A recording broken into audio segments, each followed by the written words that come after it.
Hello and welcome back to the People Analytics Podcast. As always, I'm the host, Sean Boyce, CEO and founder of StaffGeek. Today, I would like to welcome my guest to the show, Dan Smolkin. Dan is currently the head of people operations at Aurora Solar, a platform focused on enabling a clean energy future for all. When he joined in early 2019, there were 45 employees, primarily in San Francisco, and they've now grown to more than 100 team members across the United States. Hello, Dan. How are you? Thanks for being here and welcome to the show. Hi, Sean. I'm doing great and looking forward to our conversation. Me too. It's exciting times. And before we kind of dive into that as a topic, I'd love if you give for our listeners a little bit more information about your background and talk about how you became the head of people operations at Aurora. Sure.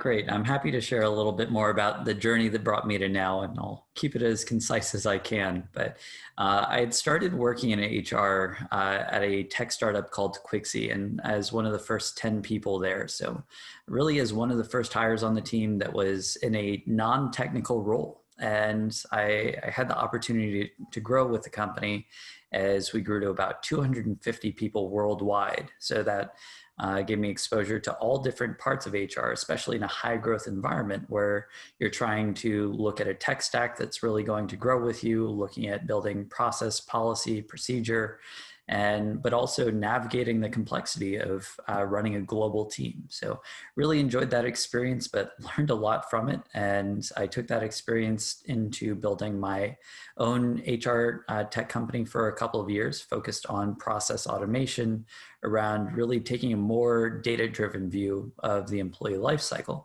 And really it was an incredibly meaningful experience for me as an HR practitioner, because it gave me so much more insight into what it's like being in the rest of the business, whether that's being in sales or thinking about product or really thinking about things from an engineering and development standpoint.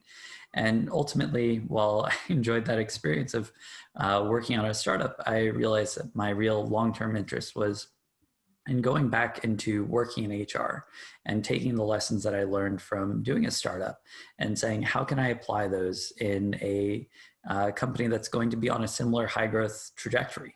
And so that takes me to my experience with Aurora, where I've been responsible for building out a lot of our infrastructure as we've grown from being about a 45-person team, as you had mentioned, to now just over 100 people this week, and continuing to grow across the country and even across the globe. So there's so much that goes into growing through those stages.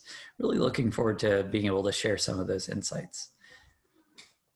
I'm looking forward to asking you about them, because that sounds like some incredible experience that's going to be valuable for both myself and our listeners. That level of growth is significant. It seems like you've had this experience a couple of times. So great person to ask about this, which our topic for today that we want to discuss was really rethinking your hiring strategy for this new kind of distributed world or distributed workforce, right? Mm-hmm. So there's a lot of changes underway, not that there typically aren't always, but now there are some unique ones with regard to how people are rethinking, where they work and how they work and all kinds of cool stuff.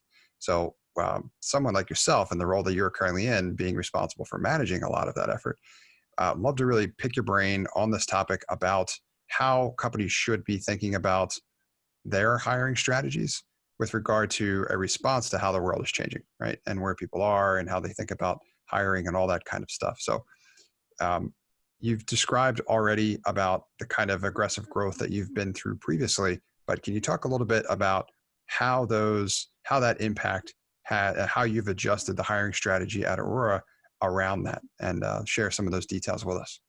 Yeah, and it's a great question and a lot to unpack there.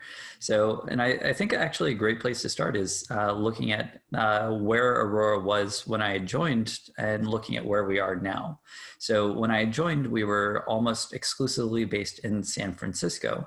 But one of the primary bottlenecks that we were running into is that we're working in a very competitive market.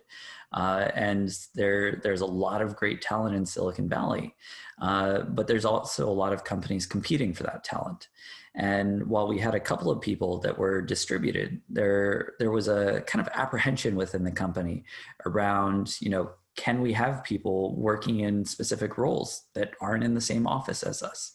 And so increasingly, as we found ourselves trying to recruit, we were finding more and more success and a lot of really interested candidates outside of the Bay Area asking, it's like, hey, I want to work for you. And it increasingly led us to say, it's like, okay, maybe we should take a look at this. And it gave us the opportunity to start experimenting. And then by the time that COVID came around, we already had close to a dozen people on the team that were working in a distributed capacity. So we were already proving and building out a lot of these internal capacities, and things like setting up Zoom meetings by default as a part of an internal event, building up more of a culture of documentation in the company and asynchronous work, so that by the time that COVID came around, the transition, well, for every company, it was a tough and sudden transition. For us, it was something that I feel very proud of how we were able to navigate.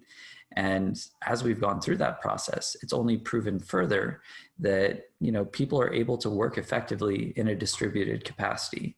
And where we did have some of those apprehension around, does this role need to be co-located versus can it be working from pretty much anywhere? We've been able to prove by and large that many of our roles can be just as successful, if not more so, from other places around the globe. In fact, that's a great place to kind of go next. I have a ton of questions, but that's a big one, right? In terms of you've been to and through and are actively still in this, not necessarily experiment, but leveraging this new strategy that's working for you. For those other teams and HR and recruiting professionals out there that want to know more, can you talk a little bit more about how you either ran or conducted that experiment and how you started to know that the results started to look positive in terms of, because I know that you had, it seemed, previously kind of been through a form of a transition to leveraging, hiring more in a more decentralized way and building more of a decentralized team. And then you started to see the advantage of it. So as the market shifted even greater in that direction, you were well positioned to be able to continue to take advantage of it.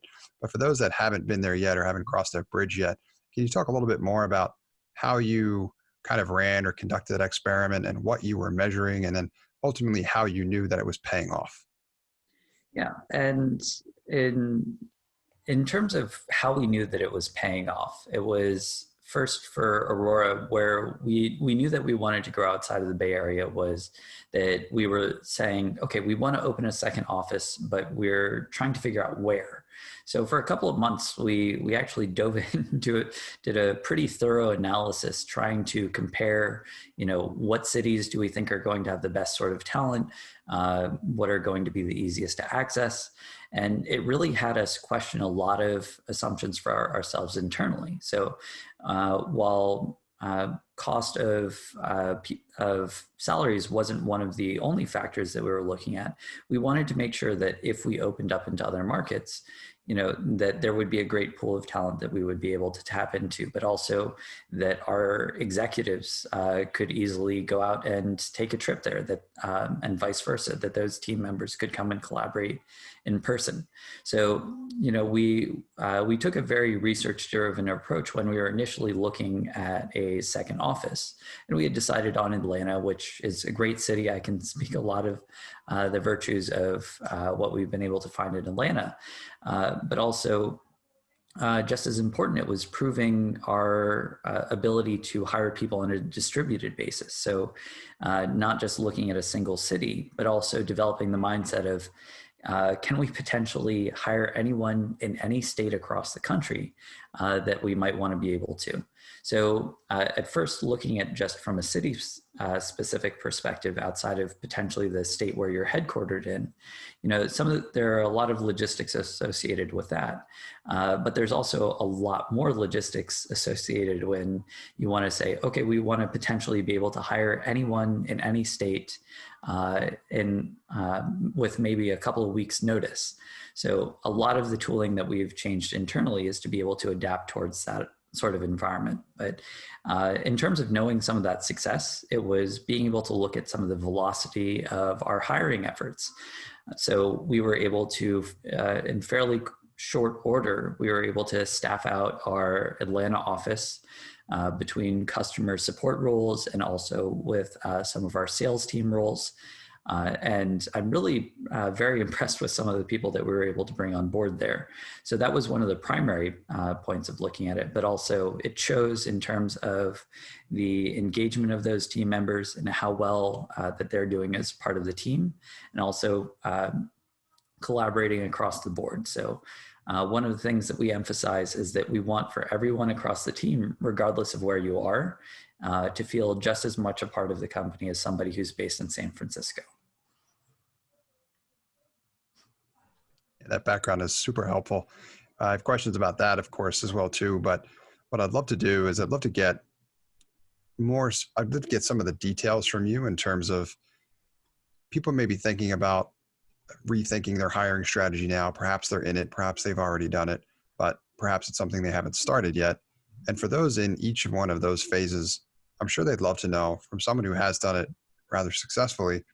Can you talk a little bit more about some of the specific advantages of being able to leverage a larger talent pool, right? Like not having those I guess rules in place in terms of like we're only going to hire around this specific geographical area.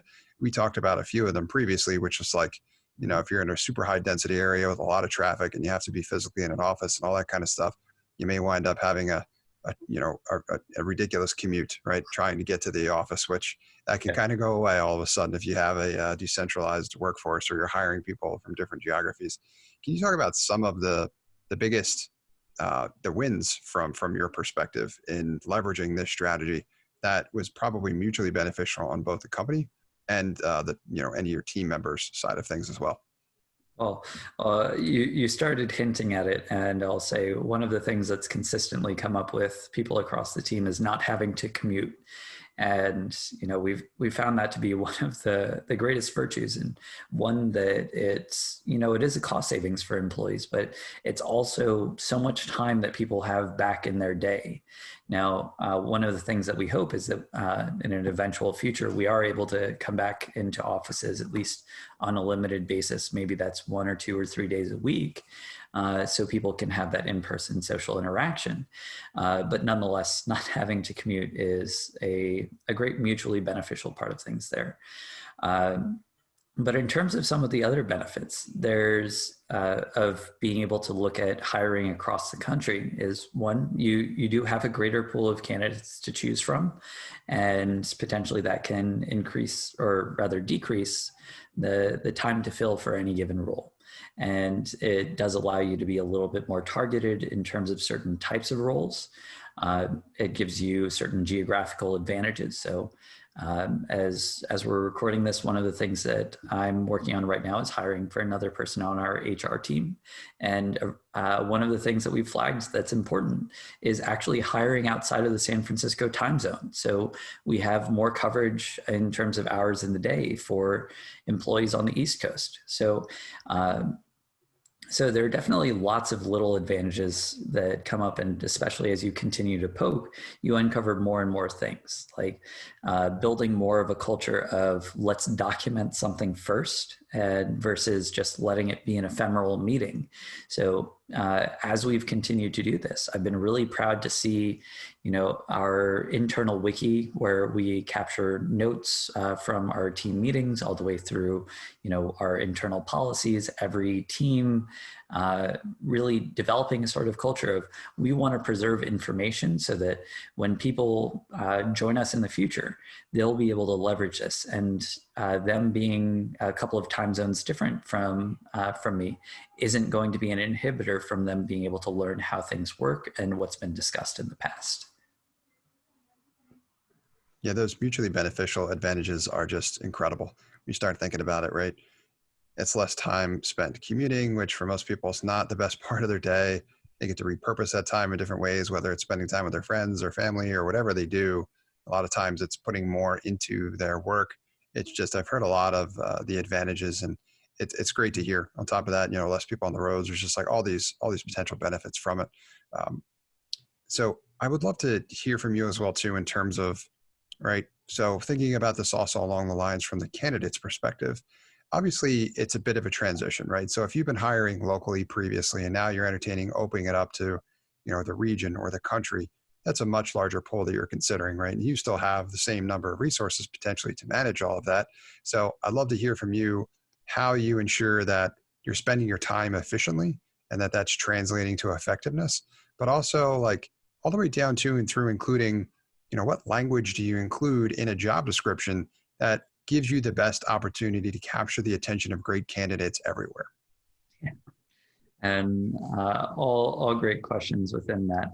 And it reminds me of this HR role that I alluded to a minute ago. One of the things that we specifically put in the language there was calling out that this position is remote. And it's kind of funny how LinkedIn and our ATS interpret, the field of tagging something as remote, because so much has been based around geographies before, that a lot of these tools are actually trying to catch up and say, it's like, well, wait a minute, this isn't actually focused on San Francisco. We're open to anyone, anywhere. So there are a lot of enterprising job boards that actually picked up on, the word remote in the job description and in the job title, that then further syndicated it and created clones of the job description that are specific to all of these different city-based markets. And so it was actually really beneficial in some respects that by having remote friendly language in there, a lot of job sites are really tuning into that now, but also that we were able to immediately flag to candidates that, hey, this is a role that we are open to people outside of the geographic area, and nonetheless writing in that job description that it's encouraged. So I think that also gives people a lot more confidence in applying and saying, it's like, oh, there isn't just a preference for somebody who's based near the headquarters, but actually they're looking for somebody who has that experience that's also going to be very similar to a lot of people on the team. So putting in language that specifically speaks to, it's like, have you worked in a distributed environment? And I think after 2020, pretty much everyone in tech at least can say that that's the case. But including some of that language has proven some really great results. I can actually say for this one role, it set a record for number of applicants that we've received for any role in the history of the company. That has to feel good, and that must make you feel like you're doing something right? That's always nice too. It's also an interesting metric to keep track of. I like the concept from that perspective as well too. The strategy certainly makes sense. Fantastic. So another thing we've talked about previously, Dan, in terms of everything that we're talking about doing here, which is plenty to manage of in itself, but the HR professionals and recruiting professionals jobs obviously are never done. And another part of that, which you've alluded to a few times already, is that tech stack, right? And the tools that you use to enable the successful outcomes that you're striving for.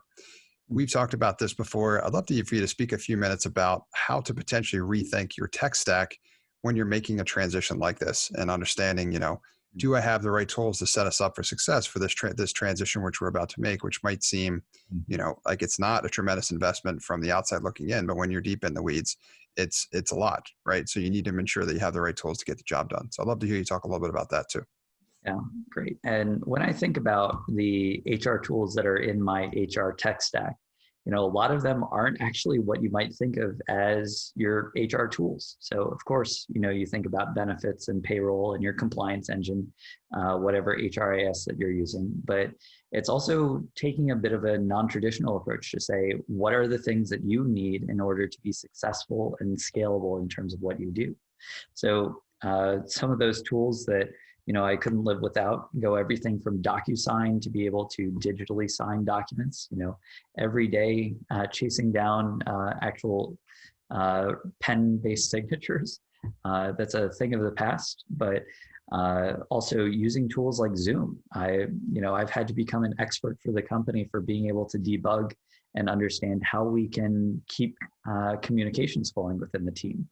So, it's just as important as you're an HR professional in a distributed company to think about what is the tech that you need to have for your employees in order for them to be successful. And if you don't have an IT person on the team, it's probably a good idea to hire somebody. But otherwise, as that HR person, developing more and more comfort with technology that allows people to, work asynchronously, or to be able to collaborate and easily come together when those moments come up is vital for us in HR to be able to make sure that we're making people productive. But otherwise, some of the tooling that we decided to change was that we completely rethought our benefits and payroll system and looked at our benefits and said, do we have the benefits tools that we need and the plans that really cater to an audience of people across the country? And so we went through an entire benefits overhaul related or largely driven by the fact that we're now a much larger team and at that, a very distributed team.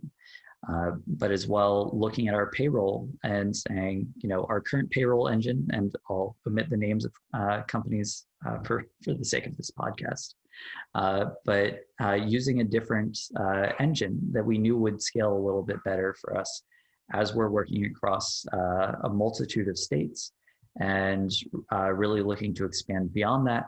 We've also brought in a global PEO to be able to help us growing as we're most readily looking at Canada for our growth right now, but also potentially into other countries in the next year or so. So there really is a lot to think about in terms of your technology, but it comes to listening to employees and really finding out where some of those pain points are, and they'll come up pretty quickly. But otherwise, for thinking about the tooling itself, one of the things, last point that I'll make there is the non-traditional tool that I use for managing HR operations is actually a tool called Notion, which is a brilliantly simple tool. There are a couple of others out there like it, like Almanac and Coda, but these really wonderful tools that are kind of like allow you as an HR person to home grow your own applications. So I've been able to build out custom dashboards for tracking everything from onboarding, immigration case management, to also all of our employee relations and HR business partner cases. Actually built out the tooling to be able to support that. And it may seem a little bit intimidating saying it's like, I have to go and explore this entire new tool, learn how to build this. But in reality, it's a lot of that, it's worth the experimentation, and learning those tools will probably come to you pretty quickly. And the time that you'll have saved by investing in that sort of tooling is well worth it, because it gives you so much richer data and ability to collaborate with stakeholders across the organization. It's brilliant. I really like the fact that when you first started answering my question, you start talking about there's a lot of tools out there that we use as HR professionals that you wouldn't necessarily traditionally think as like an HR tech product, but it's the tools that we need in order to do our work as effectively as possible and as efficiently as possible. That's a really great point, right? Coming up to speed as much as possible on Zoom, and like you said, troubleshooting it in real time whenever you can to keep the communication flowing is a great point. I can't tell you how much time I have wasted trying to get people set up on Zoom calls that just haven't started on time for one reason or another. And all of a sudden, like you said, I go into troubleshooting mode and figuring out, all right, how do we figure this out? So whatever it is we did have planned, we can actually get done. It's a really great point. And the other things that you mentioned as well too that I really like is thinking about them in terms of like, what are some relatively like lightweight tools that you can use to really move the needle and do what is important, but without having to retrain your entire workforce or have a massive software project or whatever. There's a lot of stuff out there that can help move the needle in the right direction, but doesn't require as much as a significant investment of time and energy and capital and things like that too. So excellent points there. Thank you for sharing, Dan, and thank you for being here to share your knowledge with myself and our audience. I have only two more questions for you before we let you go. And the first one is, what resources, if any, would you share with our audience? It could be books, blogs, anything to learn more about any of the topics we talked about today, or yourself or your company. We'd love to hear from you in terms of anything that you have to recommend there as well too. Sure. I have a ton of resources that I'd love to recommend, but the first one I'll point to is actually a entire list of resources that I put together and assembled over the years. Just go to my website. It's dansmolkin.com/go/resources, or just go to dansmolkin.com and you can navigate to it from there. And it covers some of my favorite resources that I've come across over the years, but I'll say one of the resources that I definitely point HR professionals to are the Holloway guides. If you haven't seen those, they've put together some brilliant resources on the recruiting side of things, also for equity. So if you're working in startups and trying to learn more about how equity works, really great things to be able to tap into there. And there's a growing list of things that they're building out on their end. Thank you for sharing. And you were totally ready for me with that question. You've got a list ready to go. So we're going to link to that in the notes. Thank you for that. Last question I have for you is, who should reach out to you and how can they get in touch? Great. I'm always happy to have a call with anyone who's at the outset of their HR career or really looking for a little bit of direction. I've benefited from some really great mentors over the years. And, I really believe in being able to pay that forward as best I can. So if you're looking for a little bit of advice, I'm always happy to have a 15, 30-minute call, maybe longer than that. Just reach out to me, go to my website, and I think you can find out how to contact me from there. Thank you for that, Dan. It's very nice of you to offer. I will include that in the show notes as well, too. And thank you for being here and sharing your incredible knowledge and experience with myself and our audience. Great. Thanks, Sean. I really enjoyed chatting with you. Thanks for listening to this episode of the People Analytics Podcast powered by Staff Geek. If you or anyone you know is a leader in human resources or talent acquisition and would be interested in being a guest on our show, please reach out to me at Sean@staffgeek.com. That's Sean, SEAN, at staffgeek, STAFFGEEK.com. We would love to share your valuable knowledge with our audience. At this point, we'd like to take a moment to thank the sponsor of our show, Staff Geek. Staff Geek helps companies hire smarter by increasing retention and combating turnover, all while reducing time to hire. They do this by creating a customized behavioral assessment around your company's unique culture. Armed with your Fit Tech assessment, you're able to evaluate which candidates are the right fit for your company's culture. Start hiring smarter today with Staff Geek. If you'd like to learn more, reach out to Staff Geek at hello@staffgeek.com or visit them on the web at staffgeek.com.